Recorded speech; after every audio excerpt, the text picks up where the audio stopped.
제가 2차 전지 섹터도 왜 주목하냐 하면 실제로 실적이 나오는 구조적 성장 세트이기 때문에 그래요. 장기적 관점에서 사놓고 3년을 두고 가라. 조정을 일정하게 거치고 나면 또 저는 오를 거라고 생각합니다. 네.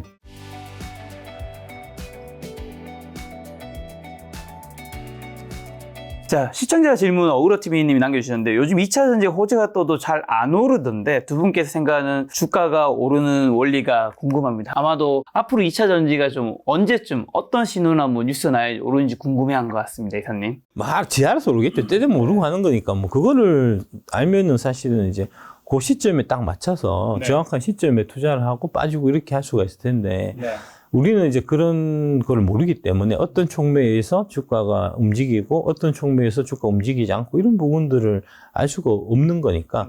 그러니까 사소한 호재에도 주가가 크게 오르는 경우가 있고요. 정말 좋은 호재에도 주가가 전혀 반응하지 않는 경우도 있거든요. 그래서 그런 걸 모르기 때문에 이제 장기적 관점에서 사놓고 3년을 두고 가라 라고 이제 말씀을 드리는 거니까 정답은 모른다. 이게 정답이겠습니다. 소장님은요? 저는 이제 뭐 실적 중심 투자자 이런 표현도 스스로에 대해서 쓰는데 저는 기본적으로 이제 실적 성장 또는 실적 성장에 대한 기대감이 강한 종목들 중심으로 투자하고요. 주가가 오르는 모든 종목들이 실적이 증가하는 건 아니지만 실적이 증가하는 종목들 대부분은 중장기적으로 보면 결국은 주가는 오른다. 라는 게 이제 제 생각이고, 실제로 그거는 뭐 그냥 제 믿음, 단순한 믿음이 아니라 뭐 온갖 데이터 분석을 해보면 그게 이제 너무나 뚜렷한 경향으로 나오기 때문에. 그래서 제가 2차 전지 섹터도 왜 주목하냐 하면 실제로 실적이 나오는 구조적 성장 세트이기 때문에 그래요. 그리고 실적이 이렇게 가파르게 성장하는 섹터가 어딨나요? 에코프로 BM 지난해 3배 넘게 성장했고 올해도 거의 더블 가까이 성장할 건데, 아니 이런 매력적인 섹터가 국내에 어디 있나요 지금? 제가 사실은 2차 전지만 저희가 다루는 게 아니고요. 뭐 반도체부터 해서 패션 기업 뭐 온갖 섹터들을 다 받고 보고 있거든요. 여전히 보고 있는데 이게 좀 다른 섹터에 좋다라고 해서 가봐요. 가보면 아니 뭐 많이 성장한다는 게 1년에 30% 40% 이렇게 성장한다는데 2차 전지는 예를 들어 삼화알루미늄 아까 이야기 드렸잖아요. 이런 회사가 뭐 지난해 2천억, 3천억 이런 매출을 하다가 한 2년, 3년 지나면은 1조, 2조 매출을 한단 말이에요. 그럴 잠재력이 있는 지금 잠재력이 있단 말이에요. T시스들도 제가 아까 말씀드렸잖아요. 올해 그냥 뭐 실적이 매출이 한 6,500억 뭐 이러다가 내년 되면은 뭐 1조 2천억 이렇게 가고 한 번 캐파 정수를 더 하면은 이게 막 갑자기 1조 5천억, 2조 원 이런 식으로 성장하는 게 가능한 데가 이런 거거든요. 윤석열 FNC 예, 지난해 2,300억 매출했는데 올해 4,500억에서 5천억 매출할 거고 내년 가면은 8천억에서 9천억 잘하면 이런 매출을 하는 회사로 변신해요. 그러니까 이렇게 가파르게 성장하니까 이런 회사가 절비한데 투자를 안 할 이유가 없죠. 예, 그래서 지금 이제 올 들어서 워낙 이제 2차 전지 섹터가 많이 달렸잖아요. 그래서 주가가 뭐 워낙 가파르게 오른 종목들이 많죠. 그런데 이제 가파르게 올랐으니까 뭐 박 이사님 말대로 조정 없는 우상향이 어디 있습니까? 그 조정을 지금 겪고 있는 상황이고, 거기에다가 이제 워낙 많이 올랐다고 하도 이제 뭐 정권가에서 계속 부정적인 어떤 노이즈들을 만들어내고 하니까 지금 이제 조정을 거치는 건데, 사실 저는 자연스러운 조정 과정이라고 생각하고요. 근데 뭐 조정을 일정하게 거치고 나면 또 저는 오를 거라고 생각합니다. 네. 뭐 여전히 올해 안에 한국 그 2차 전지 섹터에 굉장히 많은 호재들이 있고, 특히 오늘도 기사가 나왔는데 IRA 세부 지침에 따라서 미국 시장에서 보조금 받는 차에 탑재되는 배터리의 한 75% 이상이 한국 업체 걸로 나왔고, 추가되는 모델들은 한국 업체들 걸로 주로 되기 때문에 한 80% 이상이 한국 배터리로 채워질 건데 실적이 늘어날 수밖에 없거든요. 아니 그걸 반영 안 해주겠냐고요. 그래서 오히려 조정 올 때 조금씩 더 분할 매수해서 한꺼번에 막창 담을 필요는 없지만 자금 여력이 되는 한 분할 매수해서 담아 놓으시면 저는 또 일정한 시점 지나면 그 반등하고 뭐 박 이사님이나 저나 마찬가지로 이야기하시면 한 3, 4년 정도 그냥 2차 전지 담아두면 그냥 몇 배 불어난다. 근데 이게 뭐 특출한 재주가 있지 않는 한, 예를 들어서 보세요. 3년, 4년 동안 지금 투자해서 예를 들어서 지금 주가 많이 올랐지만 다시 여기서 3배 정도 더 오른다고 생각해 보시자고요. 실제로 그런 종목들이라고 저는 보는 거거든요. 제가 아까 좋다고 보는 종목들은. 근데 일반인들이 뭐 이것저것 이 종목 샀다, 저 종목 샀다가 이런저런 투자했다가 그러면 1년에 평균 70%, 80%씩 수익률을 올려야 된다는 건데 그럴 자신이 있냐 이거죠. 아니 그러면 그냥 2차전지 섹터에 좋은 종목들 조정받았을 때 좀 비중 실어 넣었다가 그럼 3년 4년 갖고 가면 예, 그 3배 오르는데 그게 일반인들이 가장 쉬우면서 가장 수익률 잘 올리고 주식 자산 규모를 키울 수 있는 쉽게 말해서 부자 될 수 있는 방법 아니냐는 거죠. 그 쉬우면서 가장 효과적인 방법을 놔두고 왜 엉뚱한 방법을 쓰냐고요. 제가 그 얘기를 했다고. 네. 들여다보겠다는 거 아닙니까? 방금 하신 내가 이 얘기를 했다고. 네가 2차전지 과외를 부추기니까 내가 너를 한번 들여다보겠다고 얘기했다는 거 아닙니까? 이 말이 됩니까, 이게, 진짜. 최근에 제가 아주 안 좋게 얘기하는 이제, 가치 투자. 그분이 이제 보면은 대충 얘기하는 거 들어보면은 좀 좋아하시는 종목이 하이브 같아요. 엔터테인먼트. 하이브 좋은 주식입니다. 저는 이제 그 회사 되게 좋고, 거기에 이제, 뉴진스라든지 이제 르세라핌 이제 되게 사랑하고 하는데, 근데 이제 그런 분들이 에코프로 BM에 대한 잣대를 이제 하이브에 대해서 들여다서 보면, 하이브가 지금 올해 들어갔고 2배 올랐어요, 가격이. 200% 올랐거든요. 에코프로비움도 사실 그 하이브가 더 많이 오른 주식입니다. 주식 자체가. 그 다음에 PR이 하이브가 지금 대략 한 60배 정도 돼요. 그 하이브 비싸다고 얘기해야 될 거 아닙니까? 지가 진짜 가치 투자자면 내가 이거 쭉 갖고 있었는데, 가치가 너무 오버밸류 돼서 이거 팔고 저평가되어 있는 에코프로비움을 사야 되겠다. 이렇게 얘기해야 되는 거잖아요. 근데 하이브는 좋고 이거는 저평가되어 있는 거고 나는 가치 투자니까 하이브를 사겠다라고 얘기하면서 에코프로 BM이나 이런 주식에 대해서는 안 좋게 얘기한단 말입니다. 그 얘기야 뭐 고려아연이나 사겠다 이러고 있으니까. 그래서 내가 당신 좀 앞으로 장래가 걱정돼서 내가 이제 업계 선배의 입장으로 좀 공부 좀 해라. 좀 이렇게 좀 겸손해지고 좀 잘난 척 좀 그만하고 누가 한국의 워렌 버핏 이런 자꾸 얘기하면 아닙니다. 저 한국의 워렌 버핏 아닙니다. 저는 워렌 버핏식으로 투자하지 않습니다. 이렇게 좀 얘기하라고 얘기를 하면 좀 말을 좀 들어요. 좀 제발. 잘난 척 좀 그만하고. 제가 부연 설명 좀 하면 고려아연도 사실은 이게 좀 제가 보기에는 이제 주변부 종목이에요. 네, 물론 이제 기존에 뭐 재련 사업하고 뭐 하다가 이렇게 새로 이제 2차전지 섹터 쪽으로 여러 측면에서 들어오는데 예를 들어서 동박산업 쪽으로 보자면 동박에서는 물론 이제 거기는 글로벌 경쟁자들도 많거든요. 근데 많은데 국내에서는 이제 SKC랑 지금 이제 롯데에 인수된 그 예전에 일진 머티리얼스 지금 롯데 뭐더라 이름이 길어서 자꾸 잘 못 외우는데 롯데 머티리얼즈. 네, 뭐 하여튼 그럴 겁니다. 그래서 거기랑 그다음에 이제 솔루스 첨단 소재 이렇게 있고 지금 제일 후발주자로 들어가는데 이게 이제 그 동박이 필요한 시기 2026년 이때 가서 제대로 공급을 못 해요. 그러니까 그때가 한참 이제 막 쇼티지 나고 할 텐데 그때 공급이 제대로 안 되고 실적이 안 되고 들어간다 하더라도 굉장히 저사양의 동박밖에 공급 못하는 수준이거든요. 기술적 수준이. 그러니까 아까 이제 대표가 어느 방송에 나와서 이야기한 걸 제가 들어봤는데 우리도 뭐 2차전지 섹터에 대해서 스터디 많이 했다. 막 그래서 그런데 뭐 이제 그런 쪽 뭐 밸류가 너무 높은 것들이 많아서 우리는 그러니까 실적이 안정적으로 나면서 밸류가 싼 거 이런 뭐 기업들을 투자한다 그러면서 고려아연 이야기를 하더라고요. 근데 이게 2차전지 섹터를 제대로 알고 그 산업을 제대로 알고 그 기술을 제대로 알면 고려아연은 그게 탑픽으로 꼽을 수 없는 종목이에요, 제가 볼 때. 그러니까 그게 말은 자기네들이 2차전지 섹터 우리도 충분히 스터디 했다 이렇게 하기 전에 스터디가 제대로 안 돼 있으니까 그리고 이제 뭐 다른 거는 자기네들 이제 제가 볼 때 제대로 된 가치 투자는 아닌데 자기네들 관점에서 2차전지 섹터에 여러 종목들이 많이 오르고 나니까 좀 남은 거 없나 이렇게 보면서 얘는 이것도 하고 이것도 하네. 그러니까 야 괜찮아 보인다 하고 이렇게 하는 건데 제가 볼 땐 그렇게 주가가 별로 안 오르고요. 실제로 뭐 월드로스도 거의 안 올랐죠, 그거. 그러니까 당신이 되게 이제 그 존경해 맞지 않는 이제 그분이 이제 한투에서 고유재산 운용을 할 때 제가 대투에서 고유재산 운용했었습니다. 라이벌이었네요. 그렇죠. 그렇죠. 그 이후에 이제 나는 좀 인생이 잘 안 풀려갖고 지금 이러고 있는 거. 지금 아니 근데 너무 잘 풀리고 있잖아. 제가 옆에서 지켜봤지만 지난 1년 사이에 나는 이렇게 단기간에 막 유명해지고 막 부상하는 사람은 제 주변에서 거의 처음 본 것 같아요. 그러니까 하고 제가 거의 동급일 정도로 옛날에 라이벌일 정도로 내가 내공이 있는 사람이니까. 그러니까 업계 선수는 선수예요. 예. 박 이사님이. 그러니까 우습게 자꾸 그냥 부산에 저기 배터리 말다운 아저씨로 생각하면 안 되고. 아니 내가 그렇다는 건 아니잖아. 아니. 그러니까 그 그죠? 저쪽 사람들이 예. 그러니까 이제 그렇게 생각하시면 안 되고 뭐랄까 이제 좀 과거 같은 그런 열정이 좀 많이 부족한 것 같아요. 이제 선배들 입장으로서 충고를 하자면, 거기 책에 보면은 이제 처음에 대학생 하다가 이게 이제 이런 자문사 차리고 해서 그 기업 방문하는 거. 이런 거 되게 가슴이 뛰고 좋았다는 얘기하는 거 책에 있거든요. 그러니까 지금도 사실 그래야 돼요. 나이 많지 않잖아요. 그러니까 뭐 40대 중후반일 텐데 지금도 이제 그 2차 전지 관련된 밸류체인 회사들 직접 자기가 발로 뛰면서 기업 탐방하고 거기서 얘기 듣고 공부하고 이래야지 자꾸 실력이 늘지.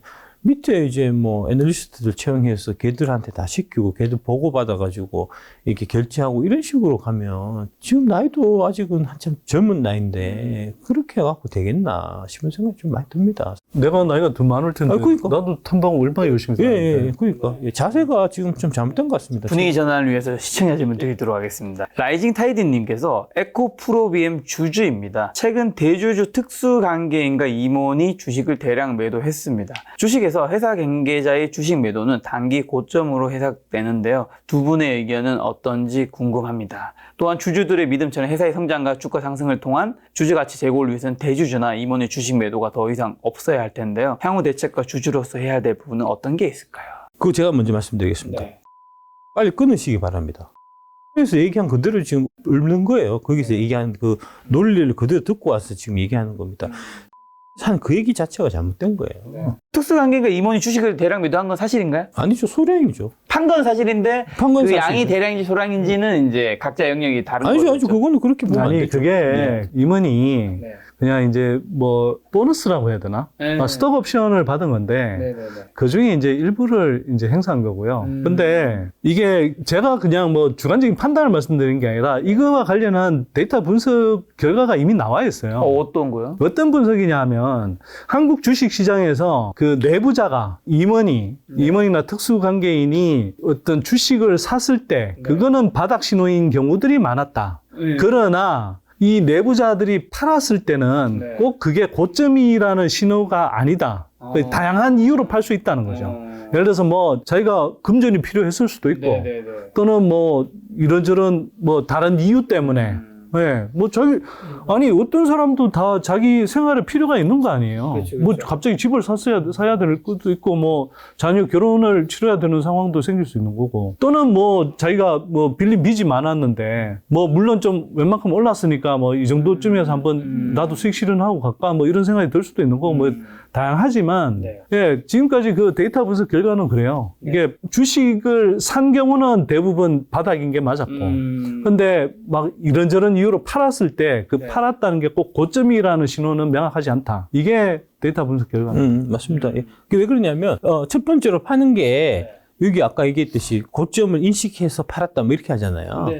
질문 자체가 그렇게 쓰면 안 되지. 네가 물어본 것도 아닌데. 아니 그리고 그 사람이 고점인지 어떻게 아냐고. 그러니까 첫 번째는 그 사람이 파는 사람이 난 고점이라고 생각해서 팔았습니다. 이렇게 공시한 것도 아닌데 쥐가 넘겨짓고 고점이라고 인식해서 팔았다. 이렇게 질문 자체가 그렇게 하면 안 되는 거고요. 그렇게 질문한 거는 아까 얘기했듯이 3%에서 그렇게 얘기해서 그걸 듣고 와서 얘기한 거고요. 그러니까 이제 고점이라서 판 게 아니고 이게 뭐 내가 집을 사서 팔았다든지 이제 뭐 그런 빚이 져서 도박 빚이 노름빚이 좀 있어갖고 이렇게 이제 갚으려고 했다든지 이제 그런 다양한 예를 들어도 참 재밌잖아요. 재밌으려고 하는 거지. 그러니까 이제 그런 다양한 이유가 있기 때문에 그게 이제 반드시 고점이라고 인식해서 판 그게 아니고 그냥 두 번째 뭐냐면 고점 여부를 내부자도 몰라요. 맞아요. 그게 제가 탐방을 가보면 사실은 그 회사 관계자 중에도 자기 회사 주식을 갖고 있는 경우들이 많이 있잖아요. 이제 오히려 이제 투자는 저희 같은 사람이 잘한다고 생각하니까 지금 팔아야 돼 말아야 돼 묻거든. 그러니까 그 사람들이 뭘 알겠냐고요 사실. 그냥 저희도 이제 작년에 그 내부자 매도가 한번 있었는데 그때 저희 이제 CFO께서 이제 매도를 하셨거든요. 전무님이 매도하셨는데 처음에 18,000원에서 나한테 전화 왔어요. 지금 팔아도 되냐고. 내가 팔지 말라 그랬거든. 좀 더 갖고 와십시오. 지금 좀 너무 좀 싸게 파는 것 같습니다. 얘기했더만 나중에 결국 그때 한 24,000원인가 파셨어요. 지금 6만 원 뭐 이렇게 많이 올랐을 때는 8만도 가고 있었잖아요. 재무 담당도 모른다니까. 자기 회사 주가를. 근데 그분은 사실 판 거는 저기 아파트 막대금 내려고 판 거예요. 예. 그러니까 의미 없다니까, 그게. 알겠습니다. 그럼 IRA 좀 여쭤보려고 하는데 2차전지 섹터가 사실 많이 오른 거는 분명히 IRA 법안에 따른 혜택도 분명히 컸을 텐데 사실 IRA 법안이 이제 영원한 것도 아닐 거고 IRA 법안이 이제 기한이 언제까지인지랑 이게 이제 바뀌었을 때 그로 인해서 리스크가 있지 않을까 그런 생각도 좀 들더라고요. 아마 그 2030년 뭐 이런 얘기 하시던데 그 기한 2030년이다 뭐 이런 얘기 하는 거잖아요. 2030년까지 들고 가지도 않을 거면서 그걸 왜 지금 걱정하고 있습니까? 하늘 무너질까 봐 어떻게 길은 걸어 다닙니까? 그러니까 답변을 어떻게 이렇게 하지? 나는 진짜 야 이렇게 답변할 생각을 못한. 나는 이렇게 물으면 되게 정직한 답변을 하려고 그러는데 다른 답변이죠. 쓸데없는 질문하지 말라 그래요. 그다음에 미중 간의 패권 경쟁은 이게 그 일시적인 게 아닙니다. 뭐 저는 뭐 이게 유학 갔다 왔다 이런 이야기 하기 좀 싫은데 그래도 제가 미국에서 유학 생활을 했고 하버드 케네디 대학원 나오셨죠. 네, 어쨌거나 이제 정책 공부를 많이 했기 때문에 이런 외교 정책이라든지 국제관계 간의 그런 이 흐름도 제가 뭐 일반적인 사람들보다는 상당히 더 잘 알 거예요. 미국에서의 지금 반중 정서는 굉장히 강력하고요. 그거는 사실 민주, 공화 양쪽 지지자 모두에서 나타나는 현상이고 이거는 기본적으로 미국이라는 나라가 중국이라는 나라를 단순히 그냥 뭐 일개 한 나라 이렇게 생각하는 게 아니라 자기네들의 패권을 위협하는 패권 도전국이라고 보기 때문에 그렇습니다. 그리고 이 패권에 도전하는 나라를 이게 좌절시키기 위해서 지금 해야 되는 것은 기본적으로 뭐 트럼프 때 했던 뭐 그런 관세 장벽이나 이런 걸 가지고는 한계가 있고 기본적으로는 이 결국 기술적인 그 해자를 만들어야 된다. 그 기업으로 치자면. 그래서 기술적인 첨단 산업에서 이제 그 기술적인 격차를 유지하는 게 중요한데 그게 이제 반도체하고 그 다음에 배터리인 거예요. 그래서 이 반도체 배터리 이 부분에 관해서는 미국이 절대 양보하지 않습니다. 네. 이 흐름을 이해를 못하고 자꾸 뭐 미국 시장에서 뭐 자꾸 뭐 중국 업체들이 침투할 수 있다는 등등. 이해를 못하는 게 아니고 자기들이 차이나 2차전지 ETF 팔아야 되니까 뭐 이 말을 만들어내는 거 아닙니까? 싹 잡아갖고 다 감옥 쳐넣어야 돼. 뭐 어쨌거나 그 사람들 액면 그대로가 만약 그렇다면 그건 진짜 무식한 거죠. 그 제가 그런 거에 대한 답변을 제가 쭉 한 6개월 동안 하다가 이렇게 이제 차분하게 이렇게 이제 정석적으로 답변하다가 감옥이 이게 아니야. 얘들이 답을 얻고 싶어서 질문하는 게 아니야. 확신을 얻고 싶어 하는 거예요. 아니 어떻게든 이게 이제 앞다리를 잡아갖고 이제 중국 ETF를 하나 더 팔아보고 싶은 그런 목적에서 만들어낸 이제 가짜 프로파간다 이런 거기 때문에 일일이 대응하는 게 사실 헛일이에요. 그러니까 저 시간 낭비고 좀 이제 현타가 오더라고 내가 막 대답하다가. 그래서 일절 대답 안 하고 쓸데없는 소리 하지 말고 그냥 8종목 사라. 그럼 이런 것도 좀 궁금해 하시던데 사람들이 이제 보조금이 있기 때문에 전기차를 사는 부분도 여전히 있을 텐데 안 된다고 감옥 간다고 이거 질문 끝까지 들어오시죠. 아예 질문하지 마요. 그거 뻔하잖아. 보조금을 끊으면 차가 팔리겠냐. 그렇죠. 맨날 나오는 얘기가 맨날 여의도에서 만들어내는 그 맨날 쓰는 그 레파토리잖아요. 이제 소장님의 답변은요. 그러니까 나는 어쨌거나 아직 정석적인 답변을 좀 해야 될 텐데 그게 그러니까 무식해서 그런 거예요. 그러니까 이게 사람들이 자꾸 투자라 그러면 물론 우리는 이제 개별 기업도 결국은 궁극적으로 개별 기업에 투자해서 수익을 내는 거니까 기업도 알아야 되지만 결국 큰 판이 어떻게 들어가야 되는지를 돌아가는지를 이해해야 되는데 이게 지구 온난화라는 문제가 있고요. 이건 인류의 생존을 위협하는 문제예요. 제가 유럽 갔을 때 이게 이제 이 문제의식을 굉장히 강하게 갖게 되는데 그때 빌 클린턴이 했던 이야기가 그겁니다. 전 인류에게 닥친 가장 큰 난제가 바로 지구 온난화 문제다. 그리고 그 영향이 엘고어에서 왔고 엘고어가 그래서 책 쓰고 불편한 진실이라는 책 쓰고 다큐 영화 찍어서 노벨 평화상 받았잖아요. 그 흐름이 있는 거예요, 그게. 그래서 지구 온난화 문제는 사실은 전 세계에서 가장 지금 심각한 문제가 맞고 그걸 해결하기 위해서는 에너지 전환이 필요하고 그 속에서 전기차와 2차 전지가 나온단 말이에요. 그럼 이 흐름을 이해하면 이 흐름 속에서 이게 전기차를 안 쓴다? 이거는 빠꾸 할 수가 없는 거예요. 지금은 당연히 이제 그 속도를 빨리 초기에 촉진하고 시장을 빨리 규모의 경제를 키우기 위해서 각종 보조금을 주죠. 근데 그 보조금이 예를 들어서 나중에 가면은 이미 전기차가 충분히 보급되고 전기차가 가격 경쟁력도 있고 매력도 있는 그런 전기차 모델들이 수두룩하게 나온단 말이에요. 그러면 사람들이 선택할 수밖에 없어요. 그래서 자꾸 이제 그렇게 이야기하는 사람들 중에는 아, 전기차가 아직 그래도 내연기관차보다 비싸지 않냐 이런 이야기부터 막 이야기하는데 그게 총 라이프 사이클에 따른 비용을 생각해 보면 전기차가 훨씬 싸요. 예를 들어서 내연기관차는 기름값 넣어야 되잖아요. 그 다음에 이게 엔진부부터 해서 그 부품수가 예를 들어서 내연기관차는 엔진하고 그 구동장치에 연결되는 부품수만 몇천 개가 되거든요. 근데 전기차는 테슬라 모델 같은 경우는 그거 딱 17개예요. 고장이 나겠냐고. 그러면 그 수리비, 유지비 이런 것들이 하나도 안 들어가거든요. 그래서 그런 관점에서 그 다음에 배터리 뭐 저도 지금 전기차 타시면 휘발유 기름값 넣는 거에 한 달에 한 10분의 1 정도밖에 안 됩니다. 뭐 10%, 20%? 택시사분들 얘기 들어보면 한 10분 정도부터 네. 얘기를 하시거든요. 지금 웬만큼 좀 비싸게 산다고 해도 나중에 타다 보면은 10년을 탄다 그러면 싸거든요, 오히려. 근데 그런 계산을 못하고 있으면 바보죠. 그런데 지금 전기차 가격은 나중에 가면은 뭐 폐배터리 리사이클링도 충분히 되고 등등 하면은 점점 더 떨어진단 말이에요. 그 다음에 더 경쟁력 있는 모델하고 성능은 훨씬 더 좋아지고. 그러면 이게 무슨 정부가 보조금 주고 뭐 이거와 상관없이 소비자 선택이 여기서 한다고. 이런 질문들이 다 트집 잡는 거라니까요. 그러니까 진지하게 얘기하실 필요가 없어. 사실 이제 그 유럽 쪽에 지금 이제 그 연구 기관들을 보면은 이제 TCO라고 그래서 토탈 코스트 오브 오퍼레이션 기준으로 해서 보면 지금 전기차가 더 싸요. 내연기관차보다. 예. 그렇다고 하면 그런 줄 알아요. 자꾸 쓸데없는 질문하지 말고. 그러니까 지금도 싼데 앞으로는 얼마나 더 싸지겠냐고. 바보 같은 질문이죠. 그만 때려치우고 그냥 삼성전자 사. 미차에 사지 말고 그러면 되잖아. 자꾸.